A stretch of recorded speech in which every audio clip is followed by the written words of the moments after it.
My name is Gerald Whitmore. I am 63 years old.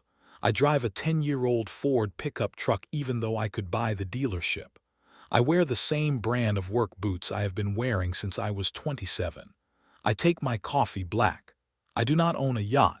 I have never once in my life needed to impress anyone with what I have, because the people who mattered already knew. My wife Sandra knew. She knew from the very first night she met me, when I was 31 years old and had exactly $400 in my checking account, and was eating a gas station sandwich in the parking lot of a construction site because I could not afford to leave the job long enough to find a real meal. She pulled up in her car with a flat tire at 10 o'clock at night. I changed it. She tried to pay me. I would not take the money. She asked me why. I told her I was not the kind of man who charged for something that took 15 minutes and a tire iron. She looked at me for a long moment that night, and she said something I have carried for 31 years. She said, "That is the most expensive thing about you." I did not understand what she meant until much later. She meant that the thing I would never sell, my character, was the thing that was actually worth everything. Sandra passed away on a Tuesday morning in September. Pancreatic cancer, 14 months from diagnosis to the end. We had 31 years together before that. 31 years of building something from nothing, from that parking lot and that tire iron and that gas station sandwich, into something that most people who looked at our life from the outside could not fully comprehend. I did not spend 31 years building it for me. I built it for her. And when she was gone, I sat in the front row of the memorial service in a black suit. I had pressed myself, because Sandra always said a man who could not iron his own shirt had no business running anything. And I listened to the pastor speak about her. And I felt the specific weight of a man who has lost the one person who saw him completely. That is where this story should have stayed. At the memorial. In the grief. But my stepson Brandon had other plans. Brandon Cole Whitmore, 37 years old, Sandra's son from her first marriage.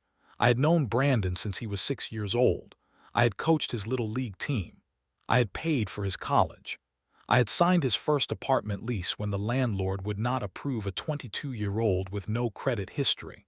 I had given him a job at my company when he needed one, and given him a raise when he asked, and given him another one when he asked again.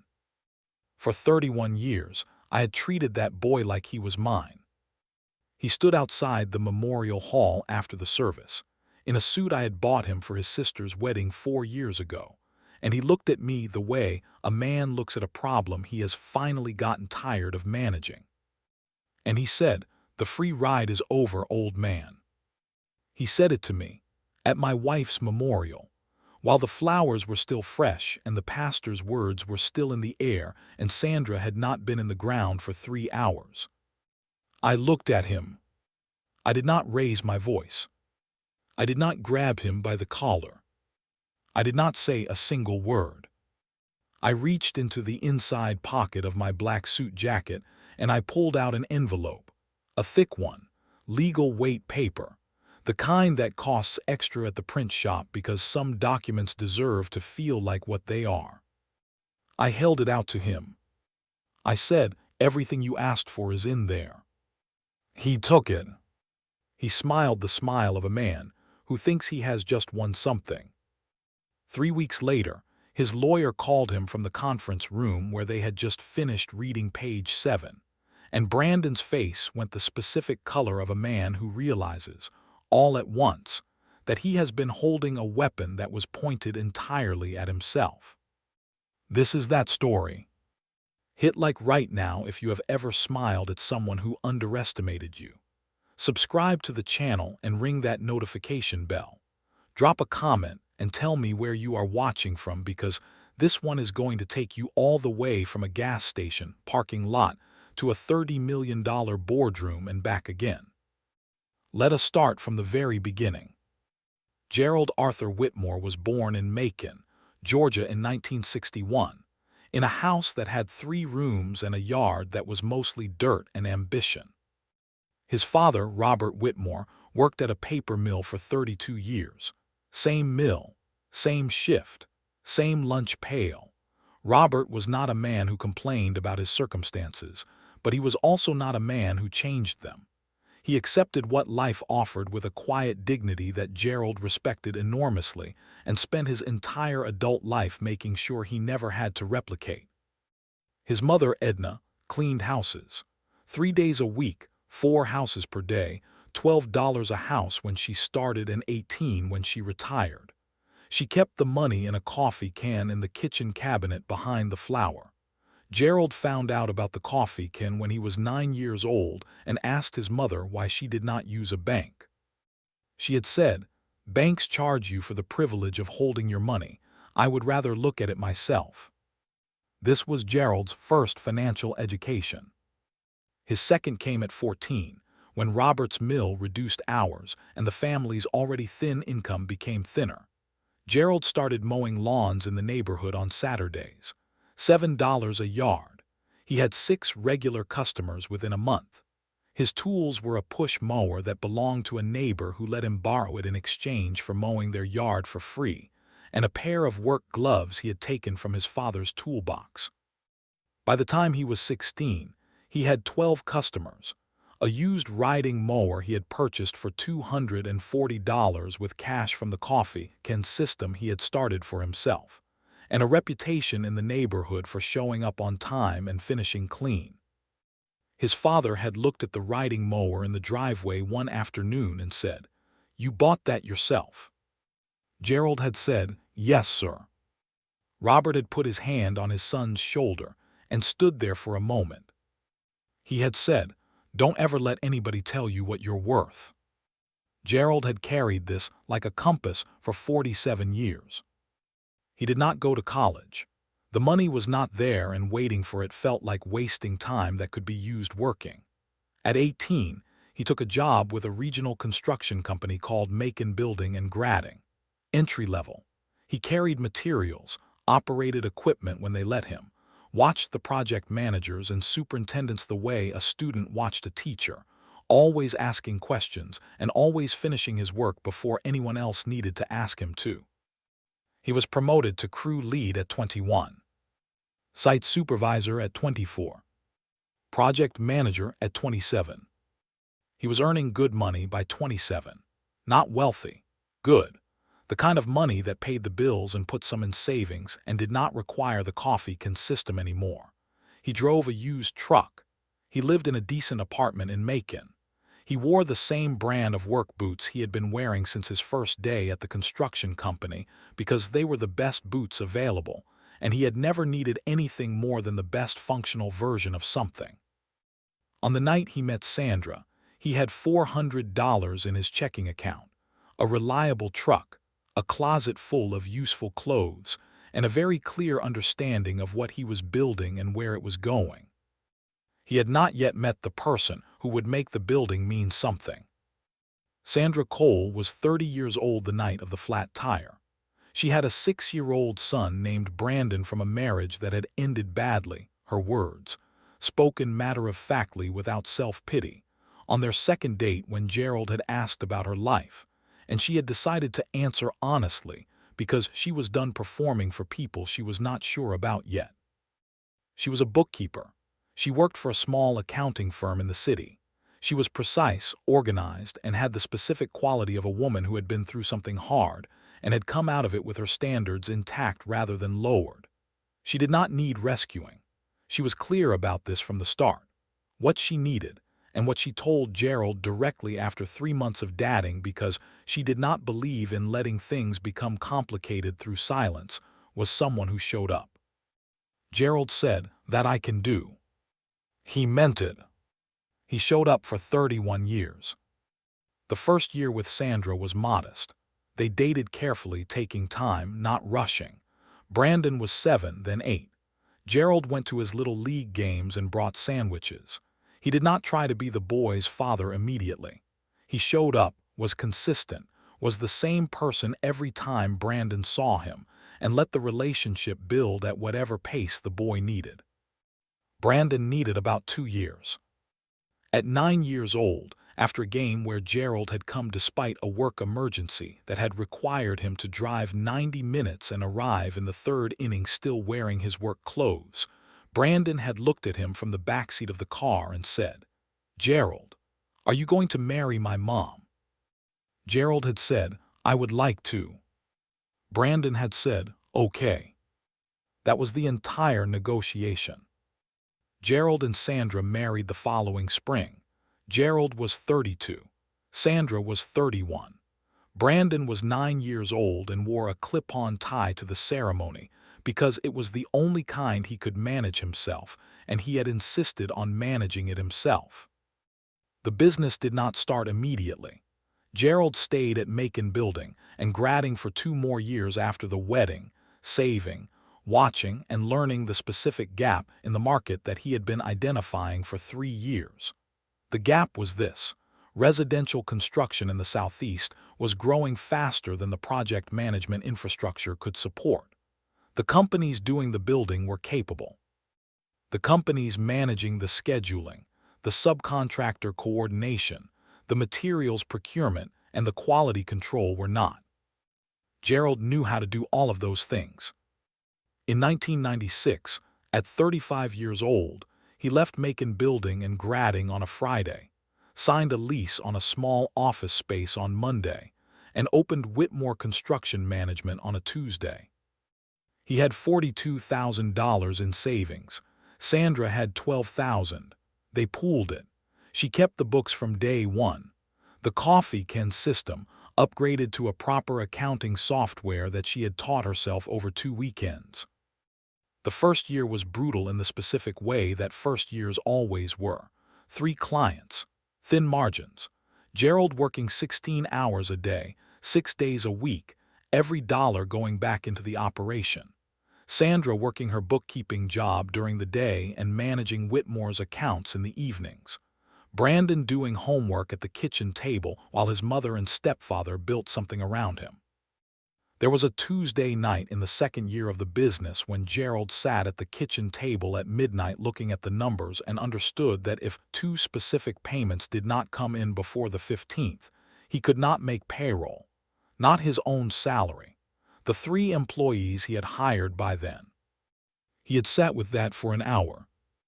Then he had called both clients at 7 in the morning the next day and asked for early payment directly, without performance, without excuse, just clearly and professionally. Both had paid by the 14th. He had made payroll with 6 hours to spare. He had not told Sandra until 6 months later when the moment had passed, and he could tell it as a completed story rather than an active crisis. She had looked at him across the dinner table when he told her, and she had said, "You handled it." He had said, "Yes." She had said, "That is what I knew you would do." By year 5, Whitmore Construction Management had 12 employees and revenue that had crossed the $2 million threshold. By year 10, it was $8 million. By year 15, $30 million, with offices in 4 cities and contracts with 3 of the largest residential developers in the Southeast. Brandon had grown up watching all of this. He had grown up in the house Gerald bought in 2001, in the schools Gerald paid for, wearing the clothes Gerald worked for, driving the car Gerald put him in at 17. He had gone to college on money Gerald had been setting aside since 1997, the year Brandon was 7, and Gerald had opened a separate savings account and started putting $200 a month into it because 31 felt like plenty of time to build a college fund. There was a Tuesday when Brandon was 22, a month out of college with a business degree, and Gerald had offered him a position at Whitmore Construction Management at a salary that was above entry-level because entry-level felt like bad faith given the family relationship, and Gerald had no interest in bad faith. Brandon had taken the job. He had done fine at it. Not exceptional. Fine. He was organized, presentable, and showed up reliably, which in Gerald's experience was enough to build from. Gerald had promoted him twice over 8 years, put him in front of clients, included him in decisions, and treated him as someone being developed for real responsibility. What Gerald had not fully understood in those years was that Brandon was not watching the business to learn it. He was watching it to count it. He had started calculating what it was worth the day Sandra's diagnosis was confirmed. Gerald did not know this until the memorial, until the envelope, until page 7. Sandra Whitmore received her diagnosis on a Wednesday morning in July. They had gone together to the appointment. Gerald had taken the morning off work, which he almost never did on a Wednesday because Wednesdays were his site review days. The mornings he spent driving between active projects, checking progress and talking to crews. He had canceled all of it, not because Sandra had asked him to, because the appointment felt like the kind of appointment you did not send someone to alone. The doctor's name was Dr. Patricia Voss. She was in her 50s, with a direct and careful manner that Gerald appreciated from the first sentence. She did not bury the information in language. She said what it was. She said what the options were. She said what the timeline looked like under different scenarios. The word she used for the best realistic scenario was 14 to 18 months with aggressive treatment. Sandra had looked at Dr. Voss for a moment. Then she had said, and without aggressive treatment. Dr. Voss had said, perhaps 8 to 10 months, possibly less. Sandra had nodded slowly. She had looked at Gerald. He had been holding her hand since they sat down and he did not let go. She had said, we will do the aggressive treatment. Gerald had said, yes. She had said, and I want to keep working for as long as I can. Dr. Voss had said, we can try to structure the treatment schedule around that. Sandra had said, good. I have been managing these books for 20 years. I am not leaving them in a mess. This was Sandra. She had gone home that Wednesday afternoon and made dinner. She had called her daughter from her first marriage, Rachel, who lived in Nashville and who cried on the phone for 30 minutes while Sandra listened patiently and then said, Rachel, I am still here. Save the crying for when there is more reason. She had not called Brandon until the following morning. Gerald did not know what that conversation looked like. He had been at the office. Sandra had told him later that Brandon had been quiet on the phone and had said he would come visit that weekend. He had come the following weekend, not that one. Gerald had noticed this but not said anything. The treatment started in August. Chemotherapy, 3 weeks on, 1 week off. Sandra handled it with the specific discipline she brought to everything. She tracked her symptoms in a notebook, communicated clearly with Dr. Voss's office, adjusted her diet based on the nutritionist's recommendations, and continued managing Whitmore Construction Management's accounts from her home office on the weeks the treatment allowed it. Gerald had hired a bookkeeping assistant to support her in October, not to replace her, to support her. Sandra had interviewed the candidate herself and approved her before Gerald signed the contract. The 14 months had a rhythm. Good weeks and hard weeks. Weeks when Sandra would be at the kitchen table with her coffee and her work and her crossword puzzle, and the house felt almost normal. Weeks when Gerald sat next to the bed through the night because she could not sleep, and he would not leave her there alone in the dark. He had taken the company to 4 cities. He had built $30 million in annual revenue. He had negotiated with developers and city planners and union representatives and difficult clients for 30 years. None of it had required anything close to what those 14 months required. He had given those months everything he had. Not because he expected anything in return. Because she was Sandra. Because she was the person who had looked at him in a parking lot at 10 o'clock at night and understood something about him that he had spent his whole life trying to demonstrate. In the final 2 months, when the treatment had done what it could do and Dr. Voss had a different kind of conversation with them, Sandra had spent time on something she did not tell Gerald about directly, but that he had known was happening because Sandra was not a woman who sat quietly without purpose. She was in her home office for long stretches. She was on the phone with the estate attorney, Paul Mercer, twice in a week. She had asked Gerald one evening. In the specific, careful way, she asked important questions, whether he felt the company was structured correctly for the long term. He had said, "I restructured the ownership in 2018. Why?" She had looked at him. She had said, "I want to make sure I understand it completely." He had explained it to her in full. She had listened with her bookkeeper's precision, asking two clarifying questions and then nodding slowly. She had said, "Good, that is exactly right." She had not said anything more about it. 3 weeks later, on a Tuesday morning in September, Sandra Whitmore passed away at home, in the bedroom where they had slept for 22 years, with Gerald on her left side holding her hand. The memorial was that Saturday. The flowers were white roses, her preference. The pastor spoke about her honesty, her precision, her warmth, and the specific way she had of making every person in a room feel that their presence was noted and valued. Her daughter Rachel spoke for 7 minutes and cried through all of them. Gerald sat in the front row in his pressed black suit and listened to every word and felt the weight of a man who has been the most loved he will ever be and understands it fully only after. And then it was over. And then Brandon was outside the hall. And then he said the thing he said. Gerald had known, walking out of that memorial, that the 14 months had shown him something about his stepson that he could not unsee. The visits that came on the second weekend, not the first. The phone calls that lasted 4 minutes when Sandra needed 20. The specific questions Brandon had started asking around month 10, not about the treatment or the prognosis, but about the business structure, the company valuation, the ownership percentages.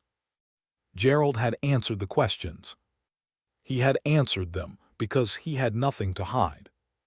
He had not understood, yet, that Brandon was not asking because he was curious. He was asking because he was planning. The memorial had made the plan visible. The envelope had made it irrelevant. The envelope was not Gerald's idea alone. It had been Sandra's. She had spent her last 2 months in that home office building the most specific and airtight legal document that Paul Mercer, who had been practicing estate law for 34 years, said he had ever been asked to prepare. Gerald had not read it fully until after the memorial. He had cried for the first time in 30 years reading it. Not because of what it took from Brandon. Because of what it showed him about the woman he had loved. She had seen everything. She had always seen everything. And she had spent the last 2 months of her life making sure that what they had built together would go exactly where it deserved to go. Page 7 was her idea. Every word of it. People heard the number and did the math they thought they understood. $30 million in annual revenue. Construction management company, Southeast United States. 4 offices. Gerald Whitmore, 63 years old. They thought successful man, good business, comfortable life. They did not understand the actual number. The actual number was not 30 million in revenue. The actual number, which Paul Mercer had documented across 47 pages of the estate filing, was the total asset value of the Whitmore Enterprise Group, which included the construction management company, the real estate holdings Gerald had been acquiring since 2003, the equipment leasing division he had quietly built starting in 2009, and the minority stake in a regional development firm that had been appreciating for 8 years. The total enterprise value, as of the most recent independent appraisal completed 6 weeks before Sandra passed away, was $112 million. Not 30 million. 112. Brandon had not known about the real estate holdings. He had not known about the equipment leasing division. He had not known about the development firm's stake. He had known about the construction management company because he worked there. He had assumed, with the specific confidence of someone who believed they understood something they had only partially observed, that the construction management company was the whole picture. It was less than a third of the picture. Gerald had not hidden these things from Brandon through deception. He had simply not volunteered them, in the same way he did not volunteer most things about his finances to people who had not asked a direct question or had a reason to know. Privacy was not secrecy. Gerald was a private man. Sandra had known everything, every account, every property, every holding. She had kept the books. Let me explain how $112 million got built from 42,000. The construction management company was the engine. Gerald had understood from the beginning that a management company was only as valuable as its client relationships, and client relationships in construction were built on one thing: reputation for delivery. If you said the project would be finished on time and on budget, it had to be finished on time and on budget. Not most of the time, every time. He had built this reputation at the cost of his own margin in the early years, taking losses on 2 early projects rather than delivering late, absorbing cost overruns from subcontractors rather than passing them to clients. These decisions had cost him money in the short term and had returned in multiples in the form of repeat business and referrals that had become the backbone of the company's growth. By 2003, the company was generating enough free cash that Gerald had a different kind of problem: where to put it. He had maxed out the retirement accounts. He had the savings fully funded. The business had reserves that exceeded what operational prudence required. Sandra had said, at the kitchen table with her coffee and her spreadsheets, "You need to buy something." He had said, "What?" She had said, "Land, in the path of the development you are watching in Gwinnett County." He had bought a parcel in 2003 for $420,000. It was agricultural land on the edge of the growth corridor. The development he had been watching arrived 3 years later, as he had projected. The land was rezoned for commercial use. He had sold half of it in 2007 for $1.2 million and kept the other half, which he had eventually developed into a small commercial strip that now generated steady rental income. That was the first. There had been 14 more after it. He had not been a real estate investor in the formal sense. He had been a construction man who understood where growth was going before the market reflected it, because he was the person the developers called when they were planning projects, and when you were that person, you saw the plans before anyone else did. The equipment leasing division had come from a different observation. In 2009, the construction industry collapsed. The recession had taken the market down hard and fast. Gerald had been conservative enough in his financing that Whitmore Construction Management had survived it, but many of the subcontractors and smaller builders he worked with had not. Equipment was being liquidated at fractions of its value: cranes, excavators, graders, specialty machinery that under normal market conditions cost hundreds of thousands of dollars. Gerald had bought 12 pieces of equipment at auction over 18 months, spending approximately $2 million, and had begun leasing them to projects at competitive daily rates. When the market recovered, the demand for the equipment exceeded the supply because liquidation had removed so much of it, and the leasing rates had increased accordingly. By 2015, the equipment leasing division had a fleet of 41 pieces, and was generating $4 million per year in gross revenue at margins that construction management never reached. Brandon had watched the construction management company. He had never asked about the leasing division. He had never asked about the real estate. He had never asked because he assumed he knew the answer, and the assumption had felt comfortable, and Brandon had always preferred comfort to rigor. This was the pattern Gerald had watched for 31 years without nomming it directly, because nomming it would have required a conversation he had been hopping, would become unnecessary as Brandon matured. Brandon had not matured in the direction Gerald had hoped. He had matured in the direction of his own entitlement, which had grown in the greenhouse of Gerald's generosity and Sandra's indulgence, and had produced a man who understood himself as owed something rather than given something. The college fund had been a gift. The job had been a gift. The salary increases had been gifts. The trust and the inclusion in the business had been gifts. Brandon had received all of them as rights. He had looked at Whitmore Construction Management, the company his stepfather had built from $42,000 and 30 years of 16-hour days, and he had decided it was his inheritance. He had looked at the number he thought he knew and built a plan around it. He had not known the real number. Page 7 was about the real number. There was a Thursday in March, 6 months before Sandra passed away, when Gerald came back to the office earlier than expected from a site visit that had ended quickly because the crew was ahead of schedule. He parked in the back lot, as he usually did, and came in through the side entrance that led past the small conference room rather than through the main lobby. The conference room door was almost closed. Brandon was inside. He was on the phone. Gerald had not stopped to listen intentionally.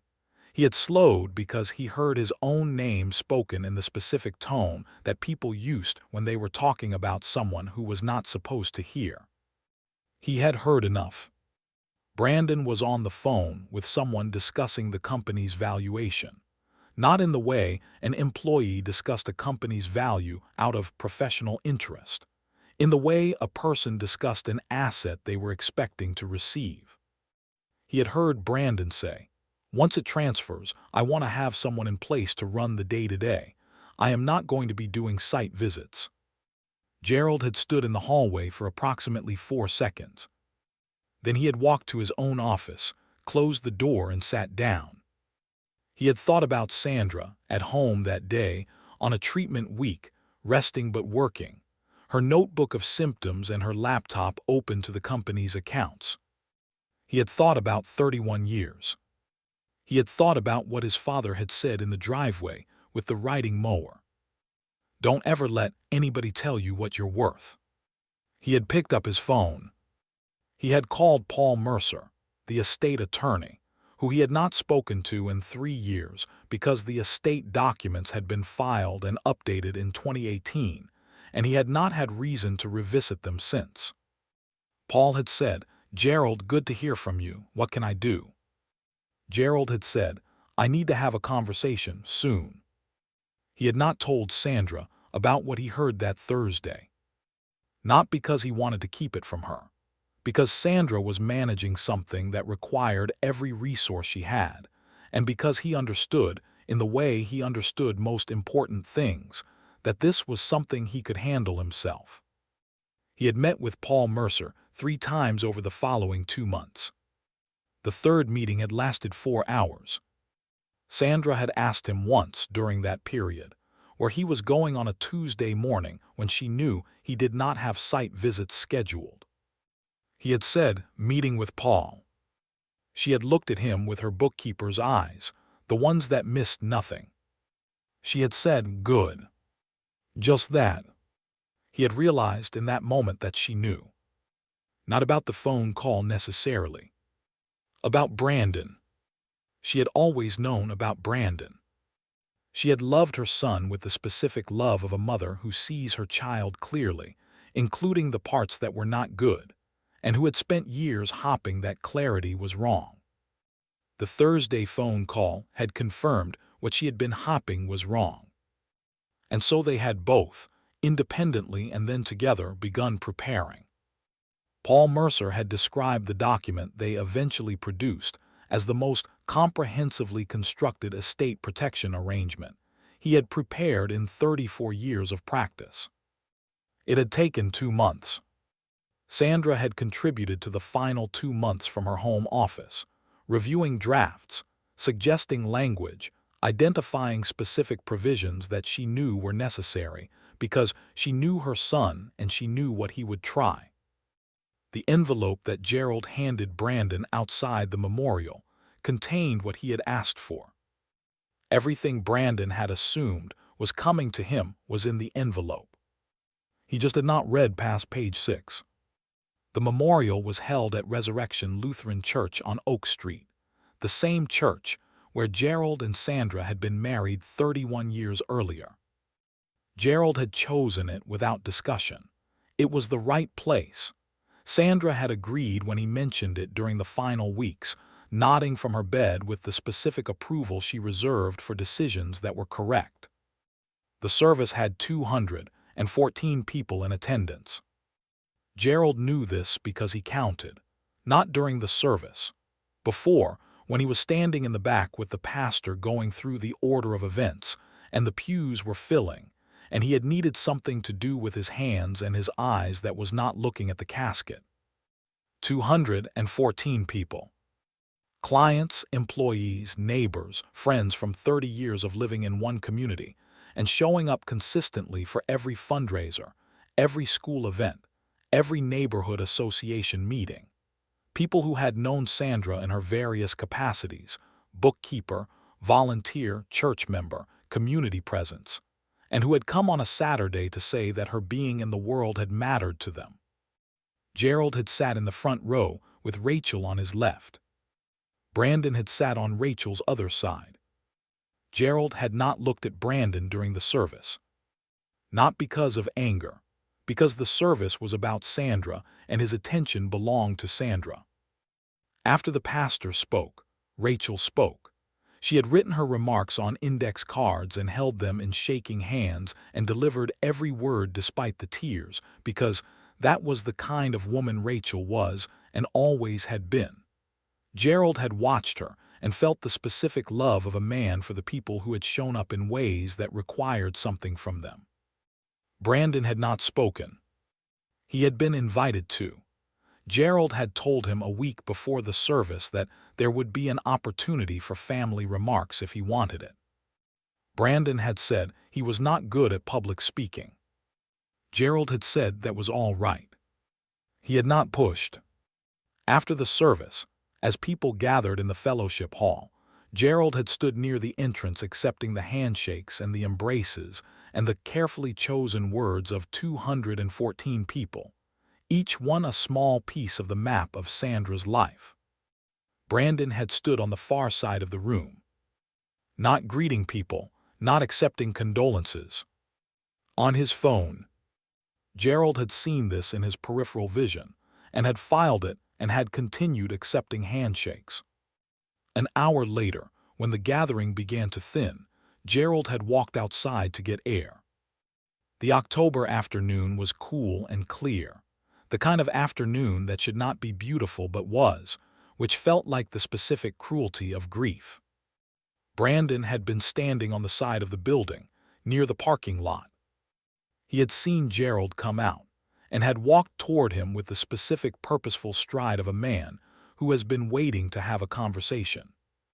Gerald had thought briefly that this might be the moment Brandon said something real, something about his mother, something about the 31 years, something that would have made all of it make sense in a different way. Brandon had stopped 2 feet away. He had looked at Gerald the way a man looked at a transaction that was overdue for resolution. And he had said, "The free ride is over, old man." 7 words. Gerald had looked at his stepson's face and had seen, with complete clarity, that Brandon had been preparing this sentence for a long time. The delivery was too smooth. The tone was too settled. This was not an emotional outburst. This was a prepared statement. Brandon had continued, his voice dropping so that only Gerald could hear. He had said, "Mom's gone. The business is half mine by any reasonable interpretation. I have spoken to an attorney. I am prepared to be reasonable about this, but I need you to understand that I will not wait indefinitely." Gerald had looked at him for a moment. Then he had reached into his inside jacket pocket. The envelope had been there since that morning. He had put it in before leaving the house. He had known, not with certainty but with the specific probability calculation of a man who had been watching a situation develop for 6 months, that this conversation was coming. He had been right. He had held the envelope out. He had said, "Everything you asked for is in there." Brandon had taken it. His eyes had moved quickly across Gerald's face, looking for the tell of a defeated man. The slumped shoulders, the avoided eye contact, the shaking hands. Gerald had looked back at him steadily. Brandon had put the envelope in his jacket pocket. He had said, "I will have my attorney review it." Gerald had said, "That would be a good idea." He had gone back inside. He had spent another 45 minutes accepting the last of the handshakes and the last of the carefully chosen words. Then he had driven home. He had sat in the driveway for 11 minutes. He had gone inside and made coffee.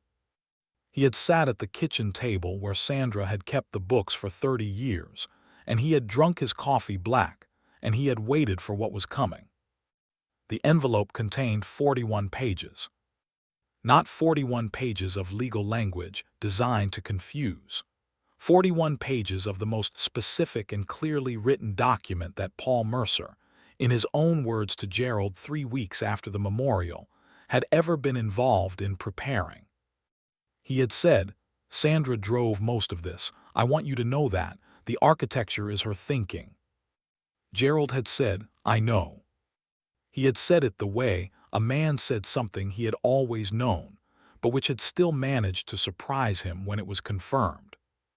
Pages 1 through 6 were standard estate documentation. They established the Whitmore family trust, its terms, its assets, its trustee, Gerald, and its beneficiary provisions. They documented the estate's composition, the construction management company, the real estate holdings, the equipment leasing division, the development firm's stake, and the personal assets. Page 1 had the total asset value, $112 million. Brandon's attorney, a man named Keith Larson who specialized in estate disputes, and who Brandon had retained 3 weeks after the memorial, had read page 1 and had revised his understanding of the case significantly upward. He had told Brandon, according to what Brandon told Gerald later in a conversation that Brandon had not fully processed before it happened, that the case had significantly more value than they had originally calculated. Brandon had been satisfied with this. He had been satisfied through page 6. Page 7 was where the document became specifically Sandra Whitmore's work. Gerald knew this because he recognized her thinking in every sentence. The precision of it, the specific coverage of specific scenarios in specific language that left no reasonable alternative interpretation. Page 7 was titled, "Conditions of Beneficiary Eligibility." It began with a single sentence that Paul Mercer had told Gerald was the most efficient sentence he had ever seen in an estate document. The sentence read, "Distribution of any trust assets to any named beneficiary is contingent upon the fulfillment of the following documented conditions, the absence of any one of which renders the named beneficiary ineligible for distribution." There were 4 conditions. The first was residency and relationship maintenance, specifically a provision requiring that any beneficiary claiming relationship-based eligibility demonstrate a documented history of consistent, meaningful contact with the deceased during the 24 months preceding her passing. The document defined consistent, meaningful contact with the specific precision of Sandra's thinking. In-person visits of minimum 2 hours occurring no less than once per month, excluding months in which the deceased was medically unable to receive visitors. Sandra's medical calendar had been kept with the same precision she brought to the company accounts. Every visit, every visitor, every duration. Brandon had visited 9 times in 14 months. The minimum requirement was 14. He was 5 short. The second condition was employment performance, specifically requiring that any beneficiary employed by the trust's primary business entity maintain a documented performance record meeting or exceeding the company's standard annual review benchmarks in the 24 months preceding the distribution date. Brandon's most recent annual review, completed 8 months before Sandra passed away, had been the third consecutive year in which his performance rating was documented as meeting expectations rather than exceeding them. The benchmark for distribution eligibility was exceeding expectations. He had not met the second condition. The third condition was the one that Brandon's attorney had identified as the one most likely to be challenged in court. It was a conduct provision, specifically prohibiting distribution to any beneficiary who, in the 24 months preceding the distribution date, had engaged in documented discussions, meetings, or consultations regarding the anticipated transfer of trust assets prior to the death of the primary trustee, without the knowledge and consent of both trustees. The construction site parking lot, 3 months before Sandra passed away, had a security camera that covered the side entrance. Paul Mercer had obtained the footage. The footage showed Brandon on a phone call lasting 22 minutes in the parking lot on a Thursday afternoon in March. It showed the specific location, outside the side entrance, in the area covered by the camera mounted on the equipment storage building. The call records, subpoenaed as part of the estate documentation process, showed the call had been to a law office specializing in business acquisition. Brandon had not known about the parking lot camera. He had also not known that Gerald's phone, which he had borrowed on a Tuesday afternoon 6 weeks earlier to make a call when his own battery had died, had been configured with a call logging application that Sandra had installed 2 years prior for a completely unrelated business purpose, and which had remained active. The call made from Gerald's phone, 4 weeks before Sandra passed away, to a property valuation firm, was in the documentation. The fourth condition was the specific one that Paul Mercer called the sentence. It read, "In the event that any named beneficiary challenges the validity of this trust document in any judicial or administrative proceeding, that beneficiary's eligibility for distribution is permanently and irrevocably forfeited, and their designated distribution is redirected to the Whitmore Foundation for Construction Education, a charitable entity established by this document." Sandra had not left a loophole. She had left a door. The door opened one way. If Brandon accepted the conditions and could not meet them, which he could not, by the documented record, the distribution was reduced accordingly, and the remainder went to Rachel and to the Whitmore Foundation. If Brandon challenged the document in court, he received nothing, zero, permanently. Keith Larson, Brandon's attorney, had read page 7. He had read it twice. Then he had called Brandon into the conference room where they had been reviewing the document together, and he had said the words that Brandon had not been prepared to hear. He had said, "Brandon, your stepfather has not given you everything you asked for. He has given you a choice, and both options of that choice were designed by your mother." Brandon had looked at him. Larson had said, "If you accept the terms and cannot meet the conditions, which the documentation suggests you cannot, you receive a reduced distribution based on the conditions you did meet." Brandon had said, "How much?" Larson had looked at the calculation page, which was Appendix C of the document, Sandra's work again, every formula documented and audited. He had said, "Based on your documented visit record and employment performance, you are eligible for approximately $4.2 million. Brandon had been quiet. Larson had said, "If you challenge this in court, you receive nothing. The document is structured to make a successful challenge extraordinarily difficult, and the forfeiture clause has been specifically designed to withstand challenge." Brandon had said, "What are my options?" Larson had said, "You can accept $4.2 million and sign the acknowledgement, or you can spend years in litigation at your own expense against a document that your mother built specifically to survive it, with zero chance of receiving anything if you lose." Brandon had said, "She did this." Larson had said, "Yes." Brandon had looked at the document. He had looked at page 7 for a long time. He had turned to Appendix C, to the formula, to the numbers in Sandra's handwriting that Gerald had not put there and Paul Mercer had not put there. Sandra had put them there, in her home office, in the last 2 months of her life, while the treatment had given her what it could. She had spent those months making sure that what they had built went where it deserved to go.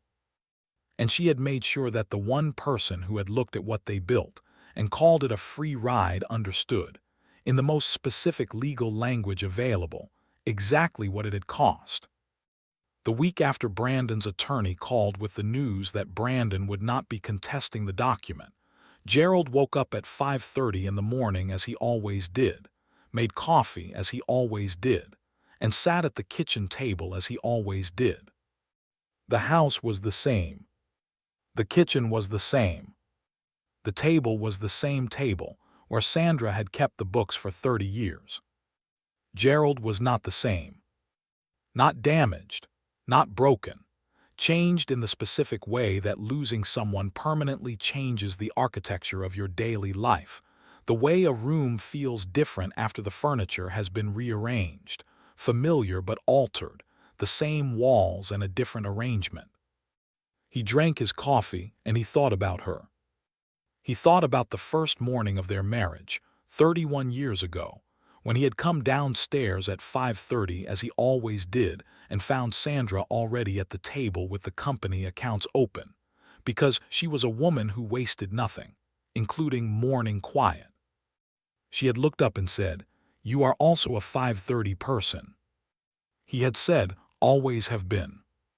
She had said, "Good, we are going to get along." She had been right about that too. The week after Brandon's decision, Gerald had called a company-wide meeting at the main office. He had not done this often. In 30 years, he had called perhaps 4 company-wide meetings. Each one had been for something significant. The team knew what a company-wide meeting meant. They arrived with the specific attention that employees brought to moments they understood were not routine. Gerald had stood at the front of the room in his work clothes, not a suit. He had not worn a suit since the memorial, and he had no plans to wear one again soon. He had said, "I want to talk to you about where we are and where we are going." He had spent 45 minutes talking. He had told them about the Whitmore Foundation for Construction Education, which the estate document had established, and which was now funded with the portion of the distribution that Brandon's conduct provisions had redirected. The foundation's purpose was scholarships and apprenticeship funding for young people pursuing careers in construction trades. He had told them about the company's future, his intention to remain as chairman, his plan to promote from within to the CEO role, his expectation that the company would continue to grow and that the growth would be shared with the people who had built it. He had told them at the end, something that was not in any document and that had not been planned before he stood in that room. He had said, "My wife kept these books for 20 years. She knew every number in this company. She knew every one of your names. She knew your hire dates and your performance history and your compensation and your potential.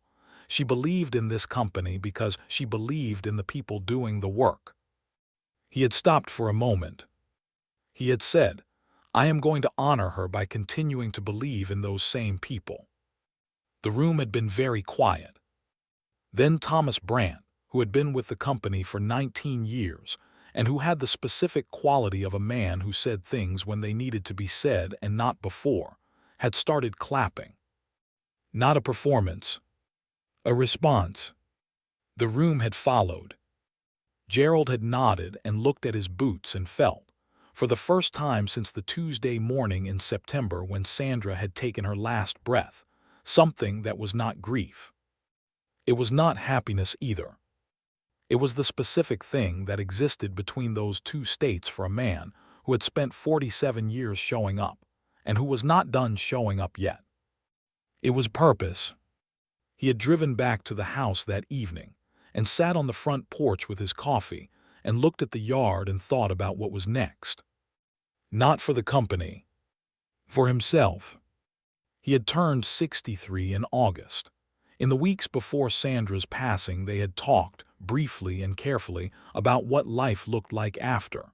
Not because they wanted to talk about it, because Sandra had insisted, with the specific practical directness she brought to everything difficult, that they not leave it unaddressed. She had said, "You are going to be fine." He had said, "I know." She had said, "I mean it specifically. You are going to wake up at 5:30 and make your coffee and sit at the kitchen table and miss me. And then you are going to put your boots on and go to work, because that is who you are." He had said, "Is that enough?" She had thought about it. She had said, "It is a start." He had sat on the porch with his coffee and thought, "It is a start." The boots were by the door. The coffee was in his hand. The company was running. The foundation was funded. The kitchen table was waiting. It was a start. Brandon called Gerald on a Tuesday afternoon. Not to contest anything. His attorney had made the recommendation to accept the distribution, and Brandon had, after a week of what Gerald could only imagine had been a difficult internal process, signed the acknowledgement. The call was something else. Gerald had picked up on the third ring. Brandon had said, "Gerald." Gerald had said, "Brandon." There had been a long pause. Brandon had said, "I want to say something." Gerald had waited. Brandon had said, "I did not understand what you built, what she protected, what any of it cost." A pause. "I did not understand, and I am not going to pretend I have figured it out in 3 weeks, but I want you to know I read the document." Gerald had said, "All of it." Brandon had said, "All of it," several times. Another pause. He had said, "She knew everything, the visits, the performance reviews, the parking lot." Gerald had said, "She kept the books for 30 years. Brandon had said, "I know." His voice had something in it that Gerald had not heard from Brandon in a long time. Not performance. Something underneath the performance. He had said, "The foundation, the construction education thing." Gerald had said, "What about it?" Brandon had said, "I want to know how it works, not to be involved if you do not want that, just, I would like to understand what it does." Gerald had sat with this for a moment. He had thought about 31 years, about Little League and the clip-on tie, and the salary and the raises, and the gifts mistaken for rights. He had thought about the parking lot camera and page 7, and what it had cost Sandra to spend her last 2 months building something that was simultaneously an act of love for her husband and a precise accounting of her son. He had thought about what Sandra would say. He had said, "Come to the office Thursday morning. I will walk you through it." A pause. Brandon had said, "Thank you." Gerald had said, 5:30. Brandon had said, "What?" Gerald had said, "The meeting is at 5:30. That is when the work starts." A long pause. Then, "Okay." Gerald had hung up. He had finished his coffee. He had thought Sandra would approve of Thursday. She had always believed in not wasting the morning. The Whitmore Foundation for Construction Education had been established in the estate document, funded by the redistributed portions of the trust, and incorporated as a formal nonprofit entity 6 weeks after Sandra passed away. The initial endowment was $14 million. Gerald had added to it from his own funds, separate from the estate, because he had decided that the things Sandra had named and funded deserved to be built to the same standard he had brought to everything else. The total operating endowment was $22 million. The foundation's purpose was specific, not broad. It did not fund general education or general scholarships. It funded construction trades education exclusively: carpentry, electrical, plumbing, HVAC, project management, site supervision. The trades that Gerald had spent 47 years working alongside, and that the country was losing practitioners of at a rate that alarmed every builder who was paying attention.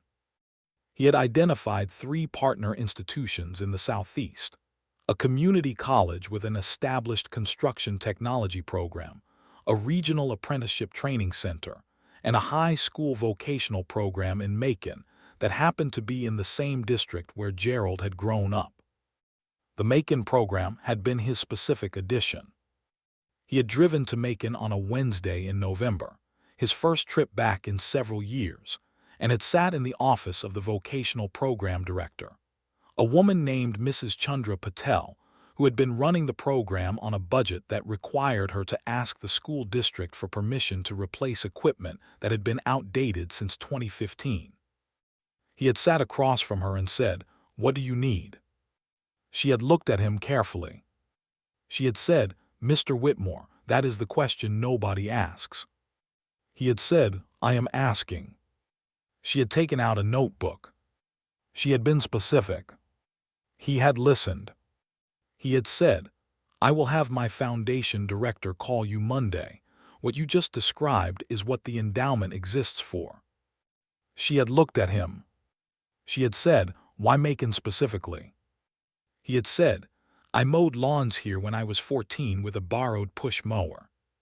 She had been quiet for a moment. Then she had said, "The kids in this program need to know that." He had said, "Then tell them." The Foundation's first annual report, produced 8 months after establishment, documented 47 scholarship recipients, 19 apprenticeship placements, and equipment purchases at all 3 partner institutions totaling $1.8 million. Gerald had read the report at the kitchen table. He had thought about the coffee can behind the flour. He had thought about his mother cleaning 4 houses a day for $18 a house. He had thought about the riding mower in the driveway and his father's hand on his shoulder.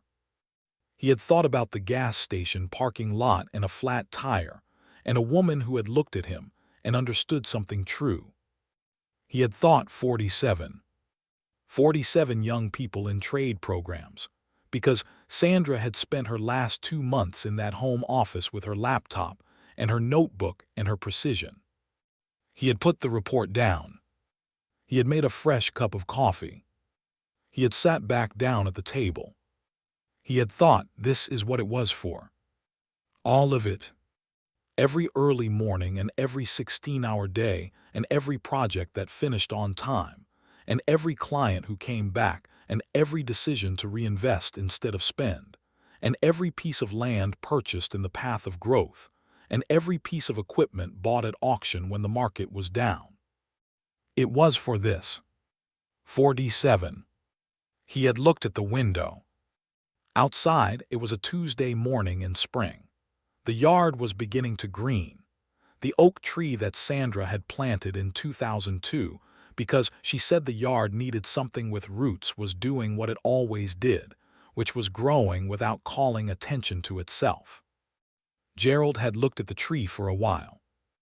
Then he had put on his boots. He had things to do.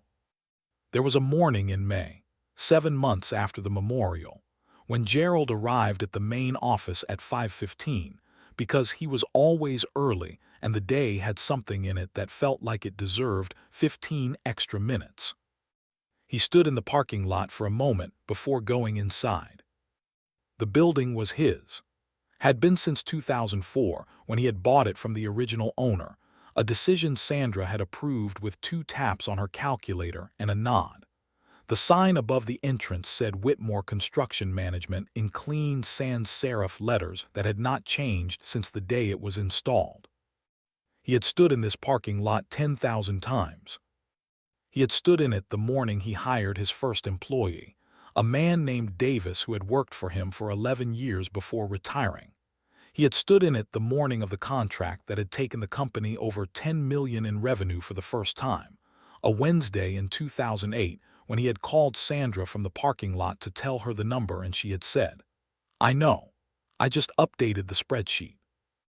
He had stood in it the morning he came to work after Sandra's diagnosis, because there had been a Thursday when the treatment had been hard and he had sat with her until midnight and had known that coming to this parking lot in the morning was not abandonment. It was the thing she would have told him to do. He stood in it now. The morning was clear. The light was the specific May light that was warm without being hot. The equipment lot on the south side of the building had 3 trucks parked and loaded for morning dispatches. He could hear the crew foreman's radio from across the lot, turned low country station, same as it had been for 20 years. He thought about Brandon, who had come on Thursday morning at 5:30 as agreed, and who had sat across from the foundation director for 2 hours asking questions that were, for the first time in Gerald's memory, questions without a hidden calculation behind them. Just questions. Just listening. Gerald had not been in the meeting. He had made himself available in case Brandon wanted to speak with him after. Brandon had come to his office at 7:45, knocked on the open door. Gerald had said, "How was it?" Brandon had said, "Different than I expected." He had said, "The kids in the program, the vocational school in Macon, that is where you grew up." Gerald had said, "Yes." Brandon had been quiet for a moment. He had said, "She knew you would do that, she knew you would put it there." Gerald had not said anything. Brandon had said, "She knew you completely." Gerald had said, "Yes." Brandon had looked at his boots, which were the same brand Gerald had always worn. He had said, "I want to volunteer at the Macon program, not to manage anything, not to have a title, just, I have a business degree and I have been watching how a real business works for 15 years. I could help the kids with some of the management side." Gerald had looked at his stepson.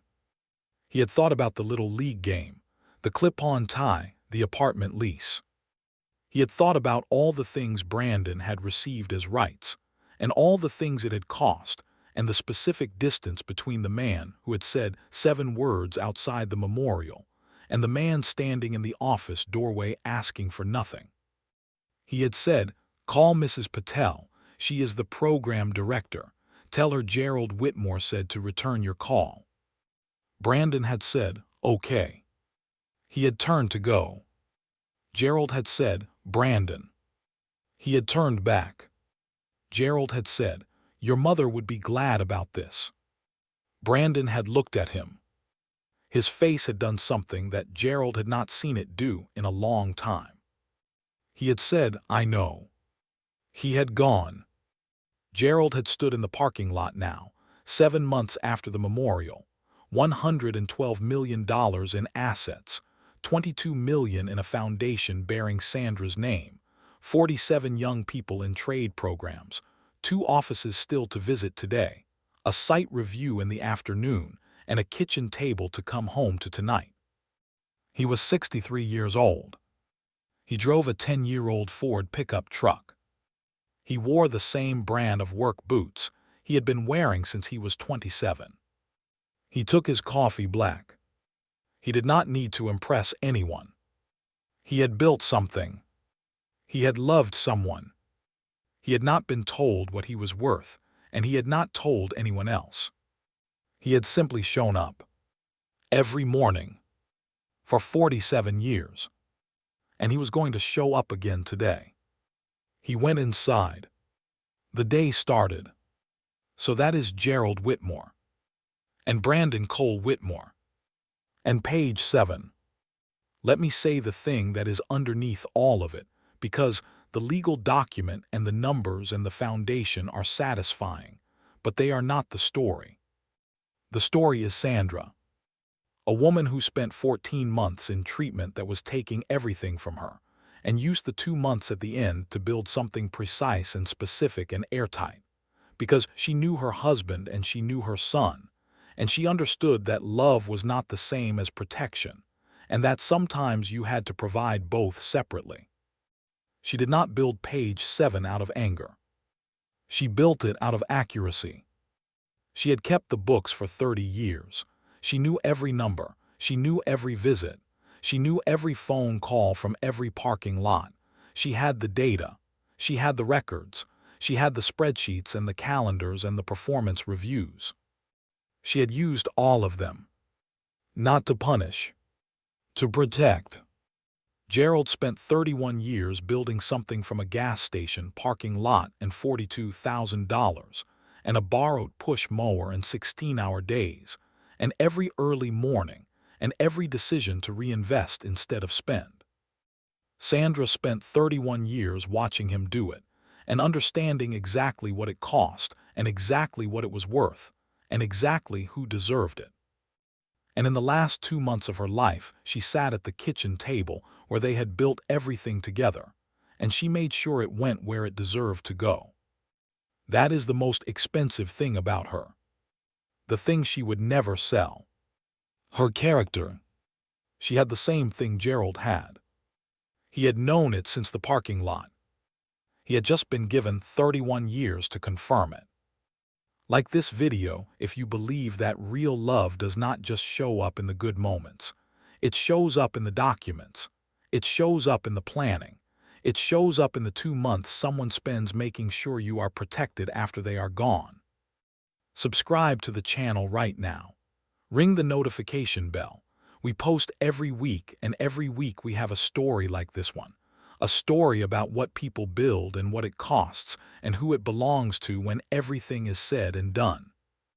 Share this with someone who needs to hear that the quiet ones in the room are the ones paying the most attention. That the person who says nothing and makes a single call is the one who understood the whole time. Comment below. Tell us about someone in your life who showed up for you in a way that cost them something. Tell us their name. We read every single one. This is the channel. We will see you next week. The boots go on every morning. The work continues. That is everything.